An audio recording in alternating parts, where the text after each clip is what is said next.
أحييكم جميعا وأرحب بكم، ويسرني كثيرا أن أفتتح معكم فعاليات هذا المهرجان المعرفي حول التسامح والتعايش، والذي ينطلق عن قناعة أكيدة بأهمية نشر المعرفة والوعي بالحضارات والثقافات والمعتقدات المختلفة، ما يدعم قيم السلام والتفاهم والتعايش، ويسهم في منع التطرف والعنصرية والكراهية، ويعمل على مكافحة كافة أشكال التفرقة والتمييز، من أجل أن يكون ذلك أساساً قوياً لبناء العلاقات المفيدة بين الجميع، ومدخلاً أميناً لتحقيق السلام والوفاق في المجتمع والعالم. وأنه يسرني بالذات أن أحيي جميع طلبة المدارس والجامعات المشاركين في هذا المهرجان، ومقدر لهم جميعا حماستهم لهذا النشاط المهم الذي يركزون فيه على تنمية مبادئ وقيم التعارف والحوار والإفادة من آراء وتجارب الآخرين، وبناء العلاقات المثمرة عبر الحدود والثقافات، بالإضافة إلى الحرص على تحقيق الإبداع والإنجاز والتفوق في مسيرتهم التعليمية. وكما نعلم جميعاً أن هذه القيم والمبادئ تأتي في موقع الصدارة في مسيرة التقدم والرخاء في الإمارات، والتي أرسى دعائمها المقبول له مؤسس الدولة الوالد الشيخ زايد بن سلطان آل نهيان أجزل الله ثوابه. إننا في مهرجان إشراقات بتأكيدنا القوي على المبادئ والأسس التي وضعها لنا مؤسس الدولة العظيم، فإنما نعبر معا عن افتخارنا ببلدنا الإمارات وبما حباها الله من حكمة قادتها وعظمة شعبها واستقرار نظامها، بل وبما يوفر ذلك لنا من طريق أكيد نحقق منها المزيد من النجاح والتقدم، وباستمرار أن دولة الإمارات العربية المتحدة هي حمد الله دولة التسامح والعدل والمساواة، وفوق كل شيء سيادة القانون، دولة تجسد تماماً مفاهيم السلام والتعايش في أسمى معانيها، حيث نرى حرصها الكبير على أن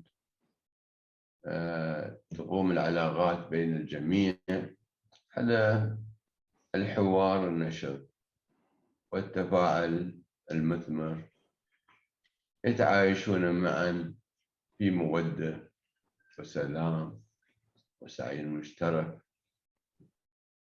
نحو تحقيق الخير والنماء في ربوع الوطن والعالم كله.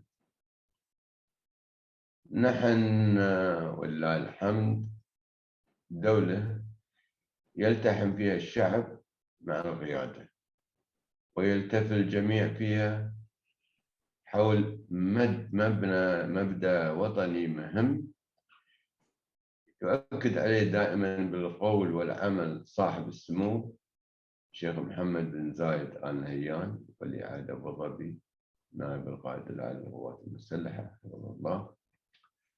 ويتمثل في أن الالتقاء بين البشر والحوار والتسامح والتفاهم والعمل المشترك بينهم هو الطريق إلى عالم يسوده السلام والرخاء والاستقرار. إن هذا المهرجان المعرفي أيها الأخوة والأخوات إنما يعكس ما تقوم وزارة التسامح والتعايش ووزارة التربية والتعليم من برامج وأنشطة مهمة للاحتفاء بالتسامح والتعايش في مدارس وجامعات الدولة، وما لذلك من دور مهم في إثراء التجربة التعليمية للطالب وفي تنمية شخصيته المتكاملة وتأكيد قدراته على الملاحظة والاكتشاف والأخذ بالمبادرة، وفي الوقت نفسه تعزز لديه الثقة بالنفس والاعتزاز بالوطن والانفتاح على العالم والقدرة على العمل ضمن فريق، بل وتساعده كذلك على التفوق في عمله ودراساته. إن هذا المهرجان المعرفي أيها الأخوة والأخوات إنما هو كذلك احتفال بالإنجازات المهمة التي تتحقق في قطاع التعليم بالدولة، وهو أيضا احتفال بموقع الدولة المهم في مجالات التسامح والتعايش على مستوى العالم.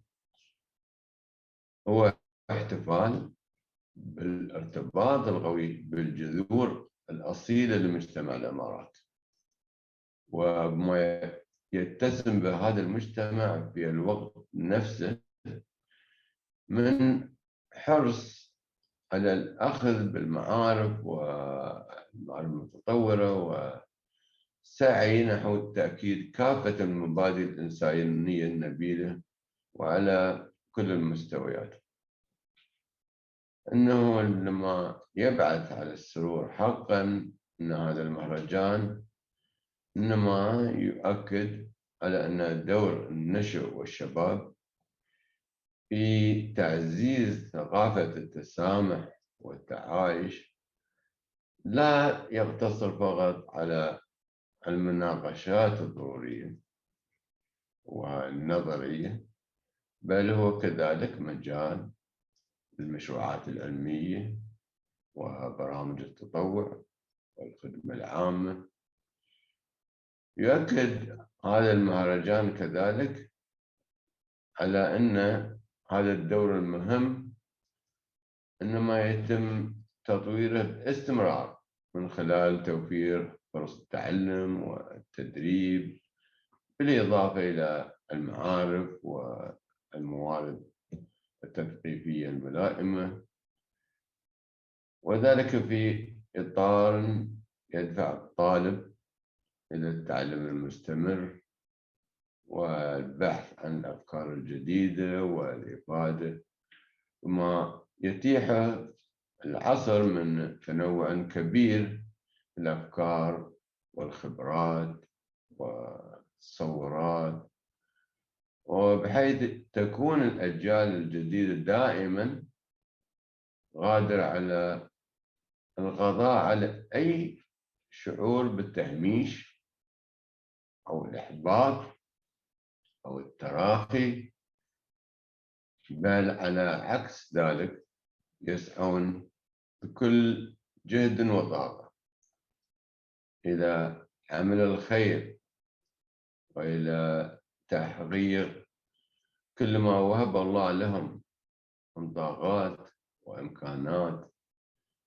أنني يقول دائما أن الحديث عن دور النشء والشباب في تعزيز ثقافة التسامح والتعايش، إنما هو في واقع الأمر حديث عن دورهم في تشكيل المستقبل الاقتصادي والاجتماعي في الدولة والعالم، وعن تنمية قدراتهم على التفاعل مع تحديات هذا المستقبل بقدرة وكفاءة وإتقان، يسعون دائما إلى بناء العلاقات الممتدة والناجحة مع زملائهم في الداخل وفي الخارج، حريصون باستمرار على الإسهام في تطوير إنجازات العالم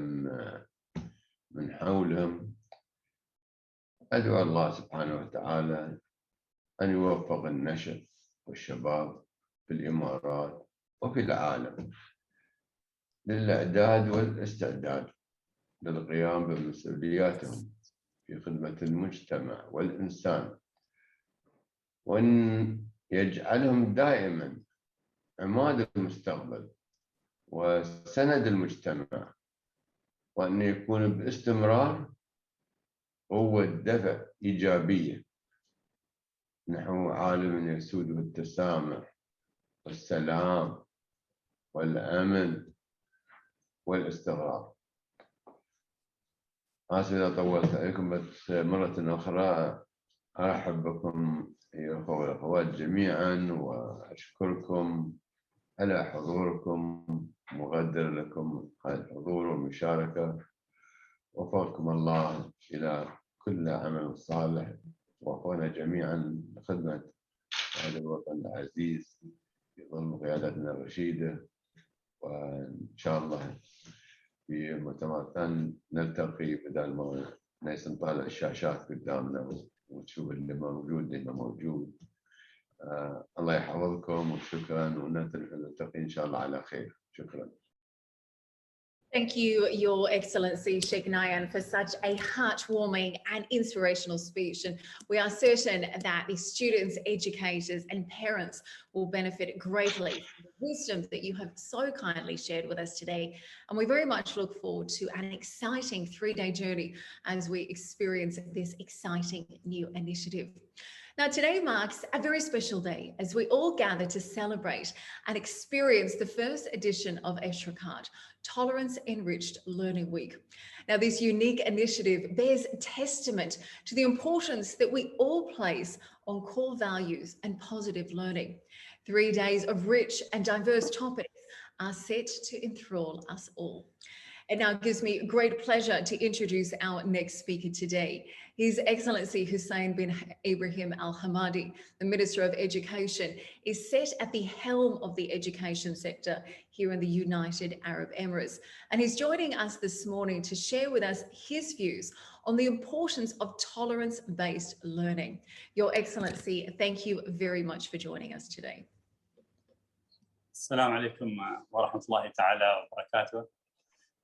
معالي الشيخ نهيان بن مبارك نهيان، وزير التسامح والتعايش، أصحاب المعالي والسعادة، الحضور الكريم، السلام عليكم ورحمة الله تعالى وبركاته.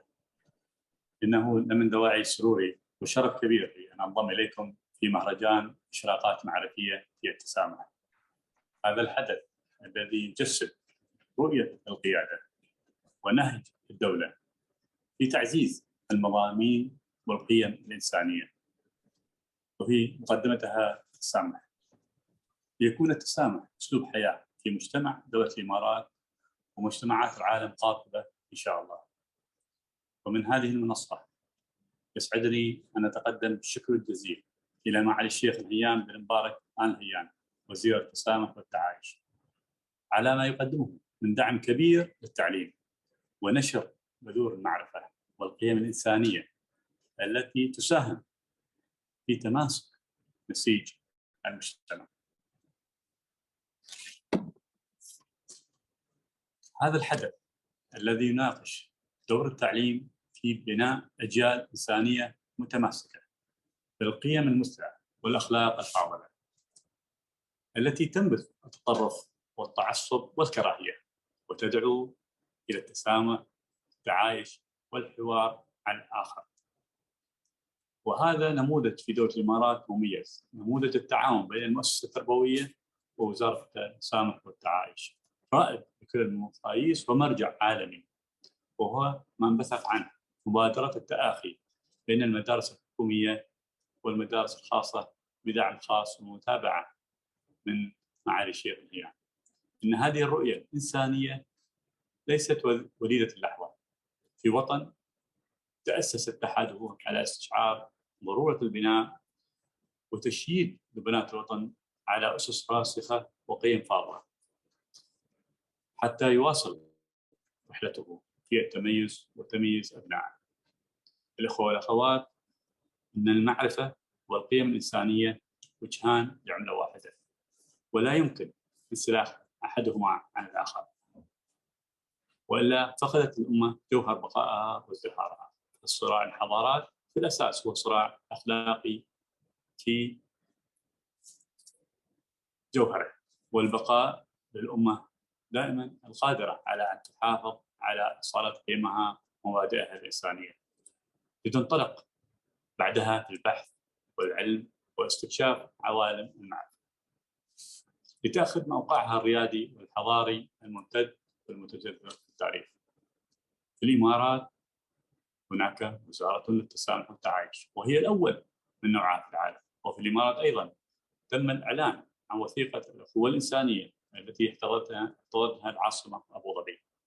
كذلك منهاج التربية الأخلاقية الذي وجه به سيدي صاحب السمو الشيخ محمد بن زايد آل نهيان ولي عهد أبو ظبي نائب القائد الأعلى للقوات المسلحة، لتكون مادة دراسية في جميع مدارس دولة الإمارات.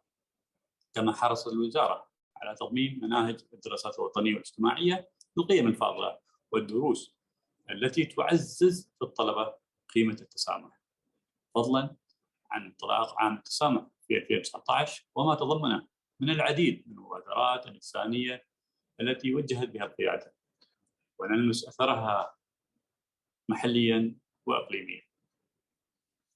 كل هذا لم يأتي من فراغ، بل هو نهج التسامح الذي اختصته القيادة الرشيدة على يد الوالد المؤسس طيب الله ثراه الشيخ زايد سلطان آل نهيان، ونرى ثمرته اليوم في هذا الحراك الإنساني العميق ومجتمع متجانس تسوده القيم الإنسانية العليا رغم تنوعه واختلافاته العرقية والدينية. والإمارات ولله الحمد تأثير دبلوماسي واضح في دعم الجهود العالمية للتآخي والتسامح والانفتاح على الثقافات. الحضور الكريم، بعد أيام قليلة تنطلق على أرض الإمارات أرض الخير أكبر تظاهرة عالمية، وهي إكسبو 2020، وهي منصة سنبهر وسنري من خلالها العالم قوة الإمارات الكامنة في ثقلها الإنساني ورؤيتها التنموية والتربوية التي أساسها ريادة المستقبل بأجيال تجمع بين القيم والثقافة المتأصلة فيها وعلم وطموح لا يحده سقف. نحن اليوم نشهد ميلاد مشروع تنموي واعد ومرحلة جديدة من التنمية والتطوير والتقدم الإنساني المتمثل في مشروع ال50.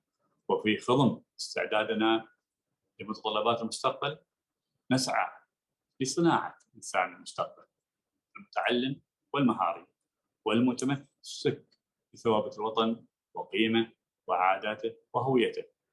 وهذا يعد الضمانة الحقيقية لنجاح خطط التنمية التي لا تفتر أبدا في وطن يعشق التحدي والإنجاز. ختاما أتقدم بالشكر الكبير لكم حضورنا الكريم، وكل ثقة بأن هذا المهرجان الذي يثمر بالأنشطة والفعاليات وحلقات النقاش التي تصب في جوهرها لترسيخ قيم رفيعة كانت ولا تزال حاضرة وبقوة في المشهد الإنساني الإماراتي وفي سلوك أبنائه والمقيمين على أرضه. إن شاء الله سوف نثري مخزون الحضور والمشاركين بالفائدة والثقافة وتكرس الهدف الذي انبثق عنه هذا الحدث. والسلام عليكم ورحمة الله تعالى وبركاته. Thank you very much, Your Excellency, for your thoughts and for providing our distinguished audience today with a window that sheds light on fostering tolerance-based behaviour in the education sector. We're very grateful you could join us today. Well, our next guest is Dr. Ruby Bakshi Khurdi. She's an acclaimed global educationist, speaker and an author, and she is an authority on the subject of emotional intelligence and of ways of instilling core values in education. I'm delighted to welcome this morning to the virtual podium Dr. Ruby to share with us her topic, learning human values via emotional intelligence. Dr. Ruby, thank you for joining us. Thank you. Thank you so much, Katie, for the introduction. Namaskaar, Asalaam, Walaykum, UAE. His Excellency, Sheikh Nahayan, Mabarak Al-Nahyan, Minister of Tolerance and Coexistence. His Excellency, Hussain Ibrahim Al-Hammadi, Minister of Education, and all eminent dignitaries present here. I, Dr. Ruby Bakshi Khurdi, feel highly honored to be speaking at the opening ceremony of Eshraqat on a very pertinent topic, learning human values via emotional intelligence. In this era of digitalization, we need to sustain human connection and our traditional values. Even in my TED talk, I mentioned very clearly EI over AI, which is emotional intelligence over artificial intelligence. We can see everyone around us is carrying at least one smart device, a mobile, a tablet, or a smartwatch. But as we always say, excess of everything is not good. We have to protect our children and teach them emotional intelligence. But what is emotional intelligence? I'm going to be driving you to understand the Sara or the saga of EI, which is really a necessity in today's digital world. Please allow me to share my small presentation so that I can explain a bit better.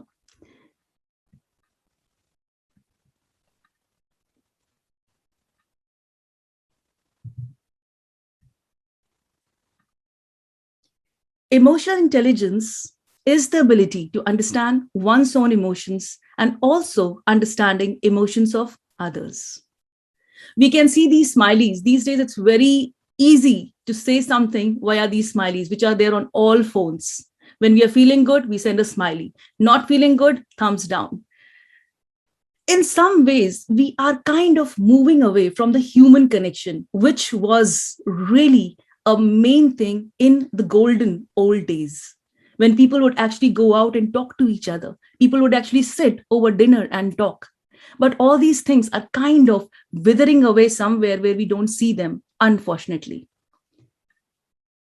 Daniel Goleman, he mentions in the model of EI very clearly that we all have EI in us. Some have more, some have less. It's based on two main pillars of personal competency and social competency. We sitting here are all social animals, right? We always like to understand, we always like to interact with people. Just as on this Monday morning, we are all sitting and listen to dignitaries, to talking, to understanding what is important and what it should be to lead a good world. Personal competency is what you know yourself. We have to be self-aware of our strengths and weaknesses. Even though I was not able to understand His Excellency's speech in Arabic, but I was connected. I was trying to be there because when he was saying certain words, I was like, okay, yes, he's talking about education. He's talking about, progressive development. So I was there.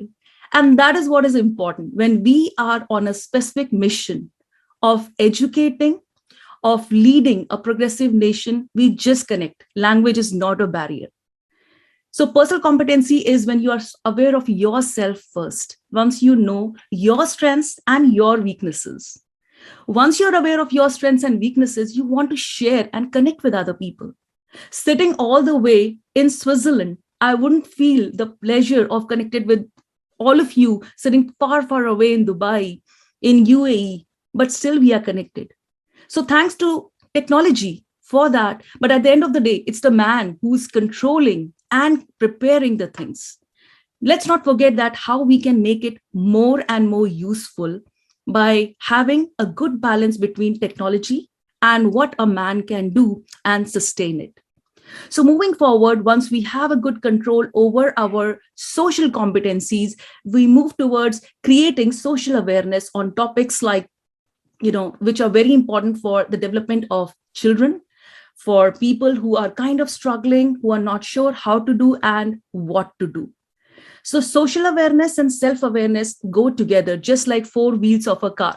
We have to be very, very careful how we drive and what to do. I'm just sharing with you a small incident. If someone pushes me and I fall hard, my emotional response will depend on why I was pushed. Because if someone is pushing me with the intention which is bad, I will react. I will come back and I'll punch him back.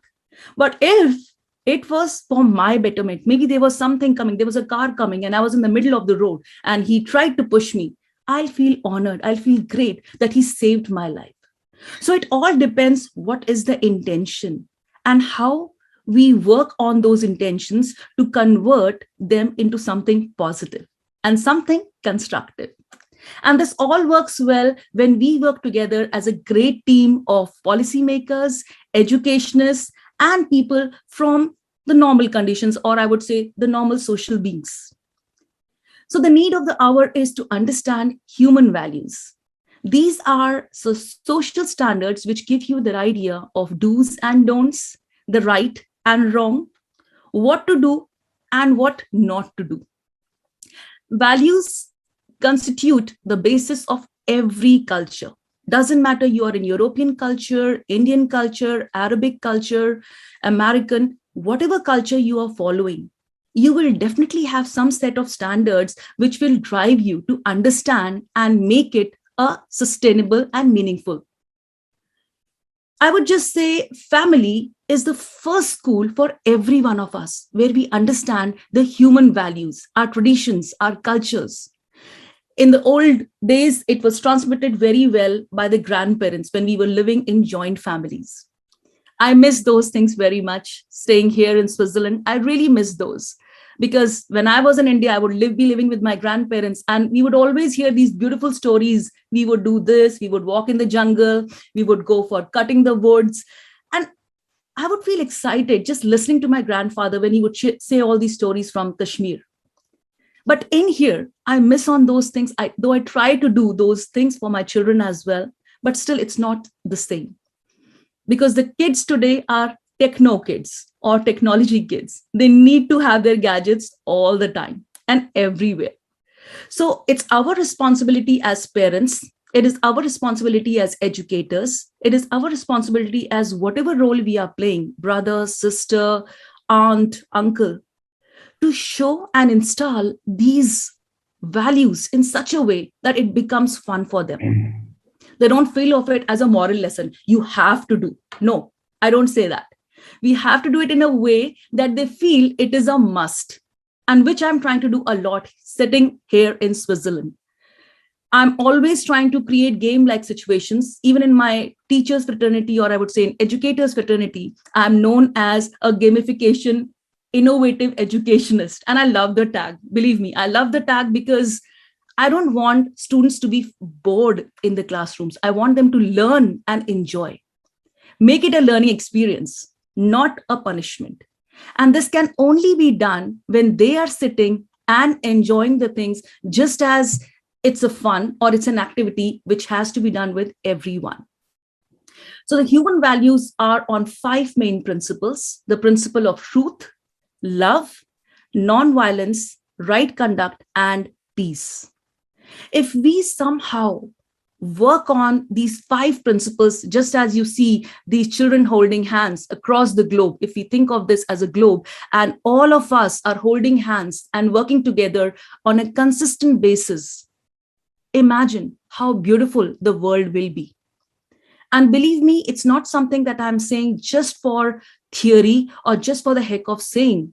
I actually implement and practice it, and I'm trying to create more and more people who join hands and practice truth, love, and right conduct. And when these things are happening, the three, right conduct, truth, and love, they are there with the people, automatically we will have a non-violent world. We will have peace in the world everywhere, because people will think in a peaceful way how to move forward.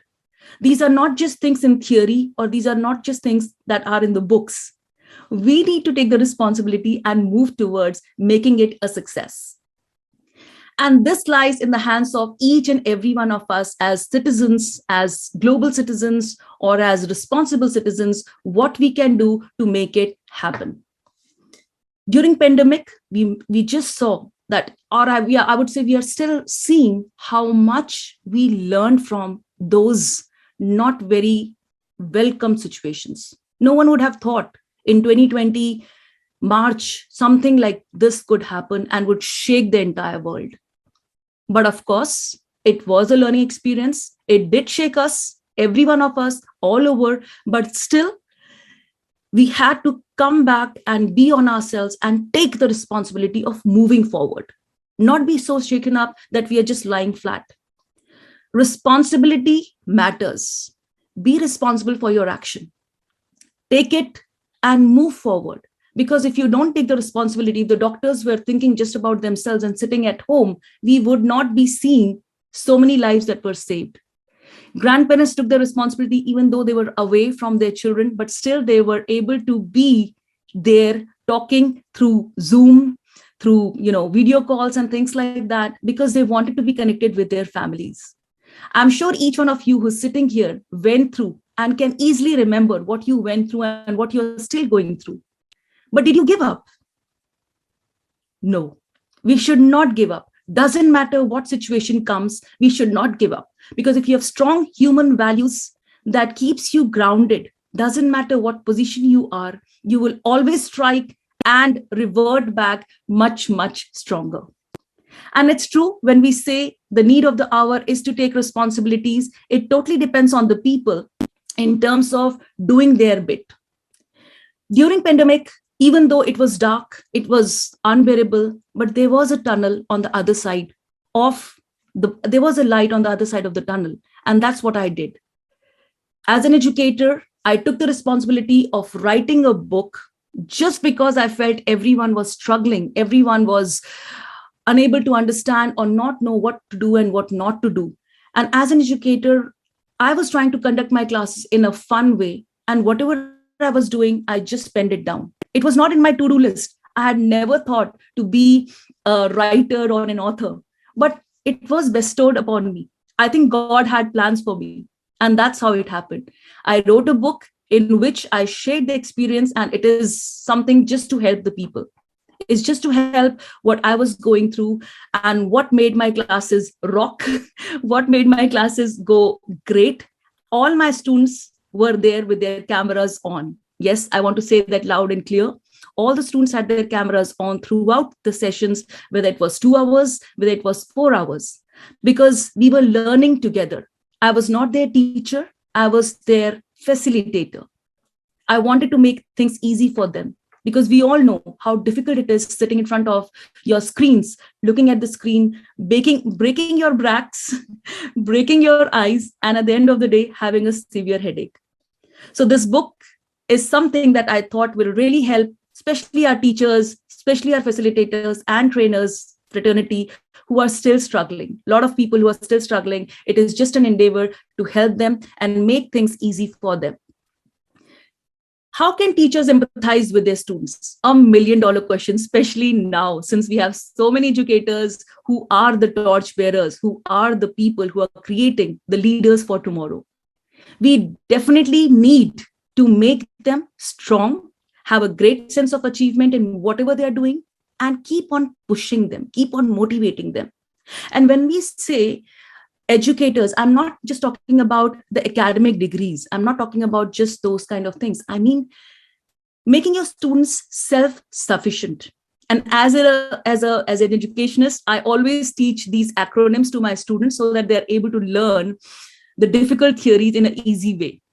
So if you see, for all of you, I'm sure when we leave the session, you're going to remember, just as students, What does empathize mean?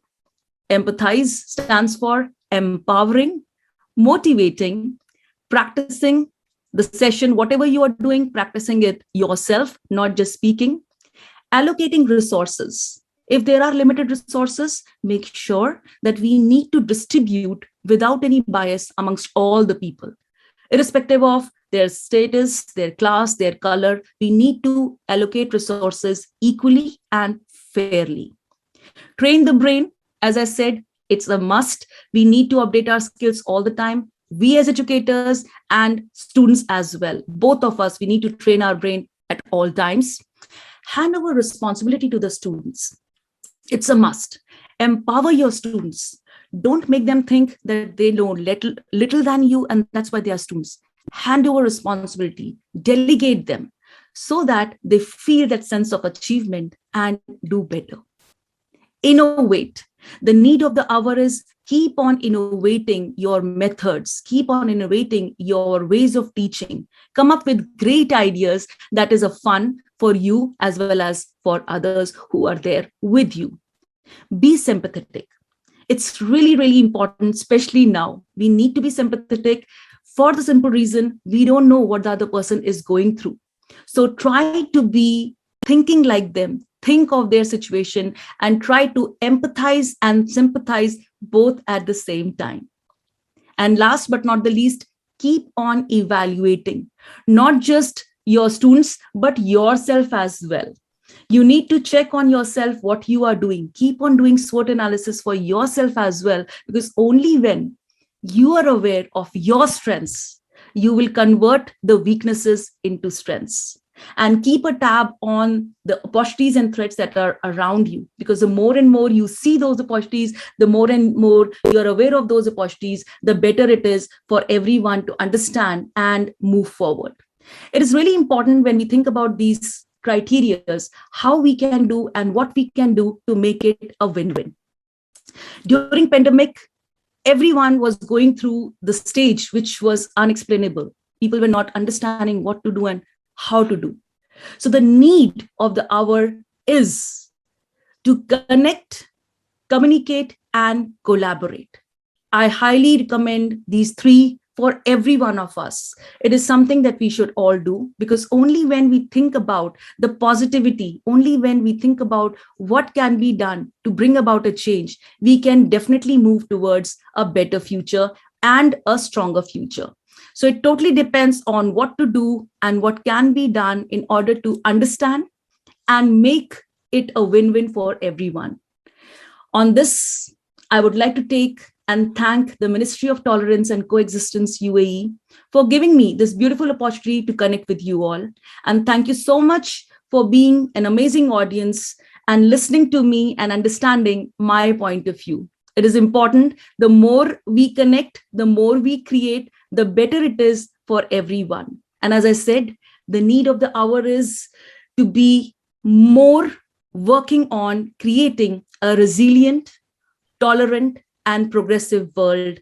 Let's all work together and march together so that we can create a more positive attitude for everyone all over the world. Thank you. Thank you so much. God bless you all. Thank you, Dr. Ruby, for your inspiring speech, and make sure that my speech be delivered to you. And the points you made about the human values, they are obviously the foundation of life that we all have to adhere to. And we all, if we want to make it a better world, we all should be responsible, appear responsible, and no one can say it's not my business or not my problem. Whatever we're facing, this is our collective problem, whether environmental, educational, whatever it is. So we all have to create a culture of responsibility. And looking forward to reading your book. I'm sure will be not only inspiring, but a learning for future. For the future in dealing with the education issue. Thank you very much for sharing these thoughts with us, inspiring thoughts, and we learn from them. Thank you. God bless you. Thank you. Thank you so much, Excellency. Thank you. Thank you very much, Your Excellency, for your very inspiring feedback. And Dr. Ruby, thank you very much for your time today. Some really incredible advice, I think, for educators, teachers, and parents alike. And I have no doubt that your thoughts this morning will undoubtedly open up many horizons towards creative thinking in this field of education. So thank you very much, Dr. Ruby, joining us early morning all the way from Switzerland. Well, it now gives me great pleasure to introduce Dr. Temple Grandin, Professor at Colorado State University. Now, Dr. Temple is globally sought after on the subject of how different minds function and learn. Now, her journey even inspired a Hollywood movie, and she's very much sought after by both parents and educators to help them understand how to overcome learning difficulties facing their children. So joining us from the United States of America, I'm very pleased to welcome Dr. Temple Grandin to the virtual podium this morning. Thank you very much for joining us, Dr. Temple. It's wonderful to be here over a computer link. My name's Temple Grandin. I am professor of animal science at Colorado State University. In fact, I've been there for 31 years. And I teach a class in animal handling.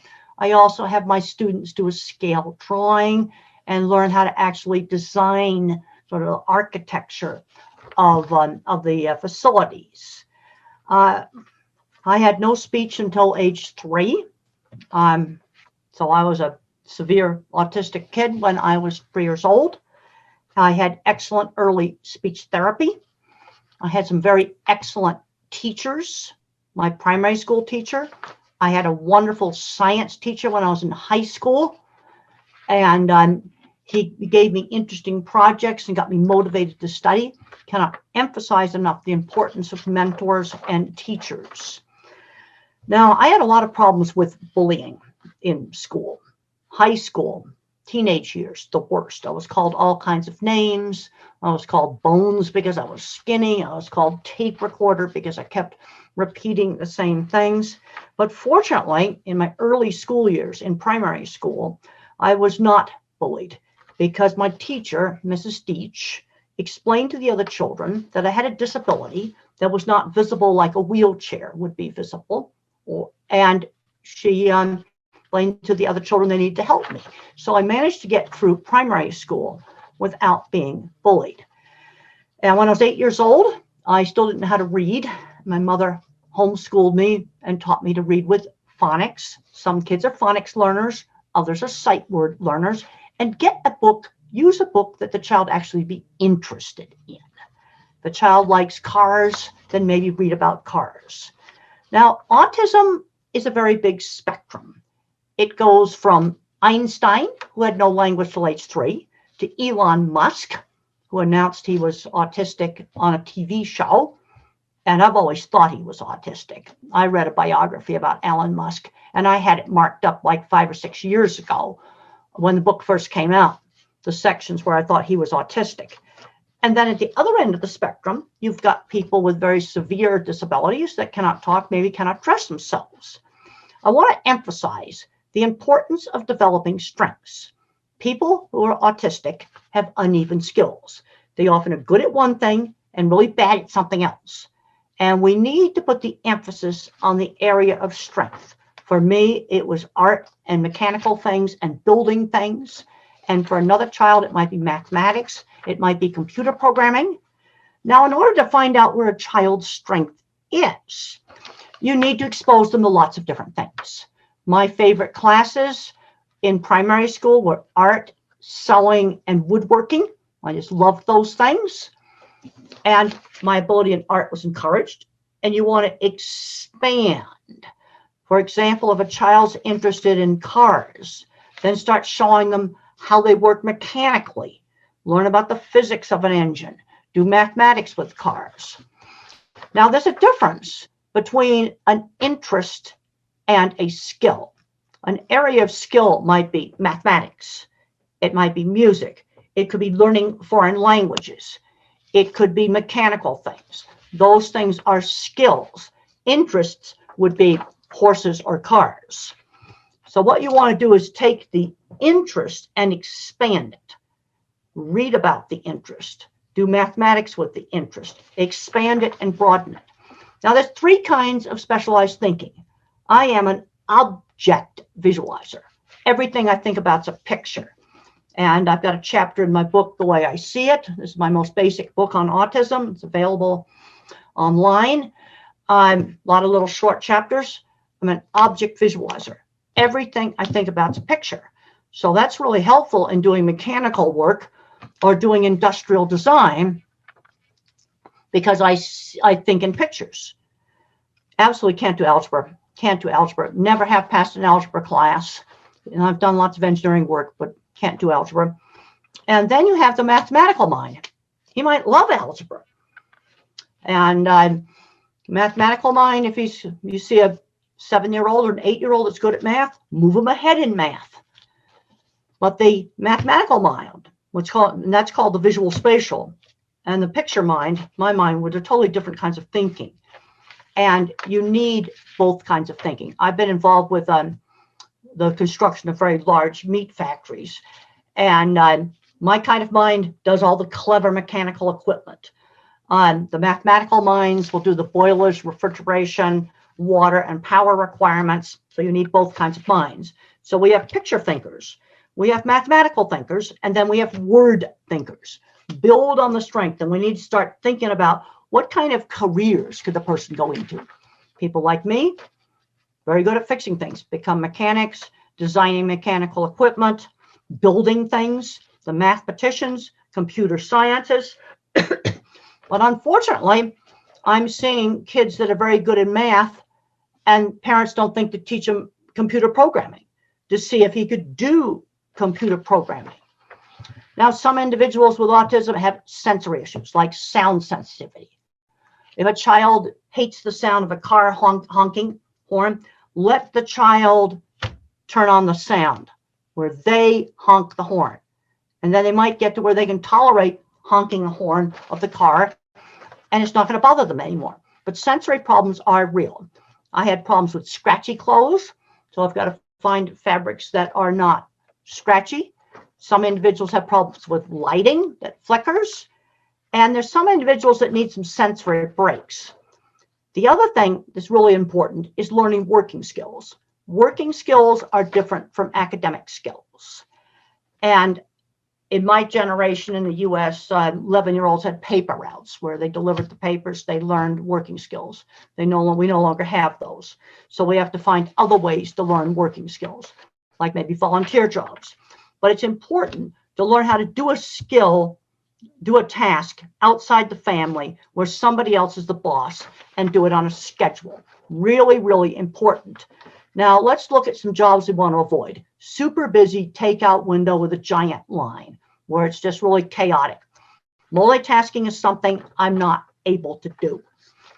But another kind of job, let's say a retail job selling office equipment, person with autism might be really good because they know every phone and every printer in that store, and they could explain them to people. Or they'd be that mechanic that can fix absolutely anything. Those are places they could excel. Also, I do not remember long strings of verbal information. You know, they say, now do this, then that. Give me a checklist, similar to what a pilot has when they're flying a plane, a checklist of the steps. That will really help. And I just want to help the kids that are different get out there and be really successful. And we need, the different kinds of minds. In fact, the skills can be complementary. What led me to write my first children's book, which was Calling All Minds, is too many kids are spending hours on video games, and they are not they're not going into the video game industry. They just stay in a room playing video games. We got to get kids doing things. Also, how did I get interested in the career in the cattle industry? I was exposed to it when I was a teenager. There's lots of people get interested in things they get exposed to. Yeah. And this book right here, Calling All Minds, has my childhood projects, little kites, things like, you cut out a piece of paper to make a snowflake.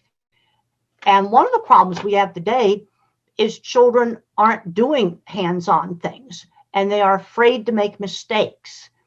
And I think one of the reasons they're afraid to make mistakes is because they don't do hands-on things. Like if you cut this wrong, then you have to try again. And then I have another book, Outdoor Scientist. Mother used to say to us, me and my sister, go outside and run the energy out of you. So we did all kinds of things outside. We had one of the things my sister and I did when we were in primary school is we had elaborate rock collections. And she had one shelf in the tool shed, and I had the other shelf in the tool shed. One of the things that help is if you get really good at a skill, people appreciate it. See, one of the things I've learned is since I was weird, I had to learn to show my work. Okay, I want to show you some of my drawings I have done of livestock facilities right here. Some of my drawings. Wow. And when people saw my drawing work, they were impressed. I learned to sell my work rather than myself.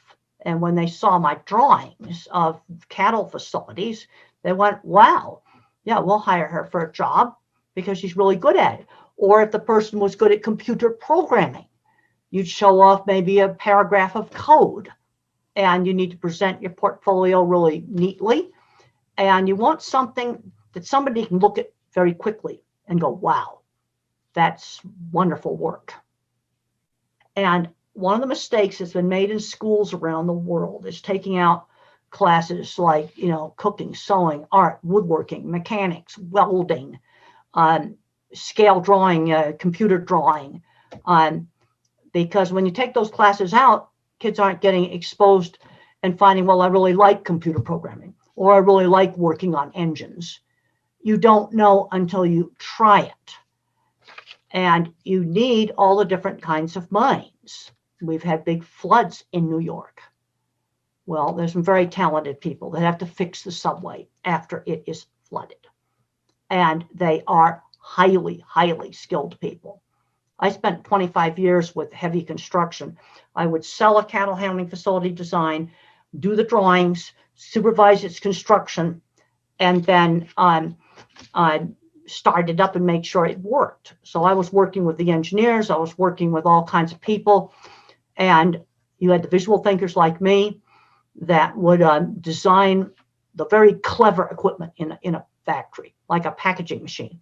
And then you had the more mathematical engineers that did like designing the refrigeration systems, the boilers, snow load, wind load on the roof, power and water. And you need to have the different kinds of minds working together to get a job done. And I'm going to estimate that 20% of some of the very skilled people I worked with on building these very large factories were either autistic, dyslexic, or ADHD. What I'd like to say is find what a student is good at and build on it. It might be building things. It could be computer programming. It might be mechanical things. Expose them to a lot of different things so they can express their